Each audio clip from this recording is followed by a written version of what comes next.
capabilities, investments for both clients and advisors who are servicing the wealth management space. It's a very exciting time to be doing what we're doing right now. Yeah, absolutely. Now, what about some consolidation? Do you think that you'll see tech stack consolidation in there?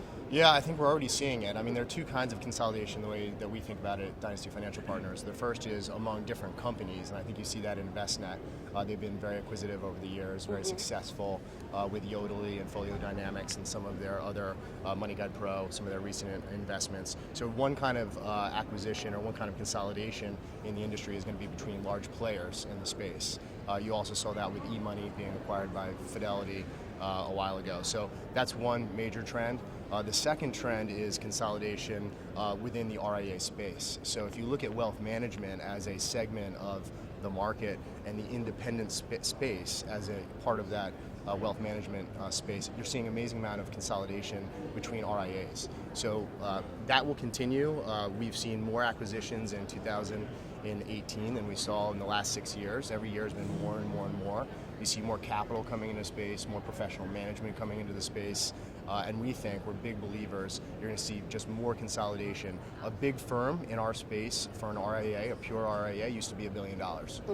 We believe very strongly that a big firm in 3 years, 4 years would be $10 billion, $15 billion, super regional, national type firms, RIAs that are independent firms, operating as standalone firms that have consolidated a lot of the smaller RIAs in the space. What about open APIs? Open APIs is a really exciting part of the market for us. What it really allows advisory firms to do is use the best of breed capabilities from different technology players and handshake between those different technology firms to create a unified experience or one new experience for a client. And so it's about integration and sharing of data. It's something that was kind of a new buzzword 5 or 6 years ago. I think everyone's doing it now, and I think it's a trend that's going to be continuing and be very strong. 67% of advisors out there say one of their biggest pain points is they don't have enough integration between different tech stacks. And so open APIs and this movement towards using open APIs effectively is really allowing that sharing of information between different technology companies for the benefit of advisors. All right, and to wrap up here, robo-advisory, what's your thoughts on that?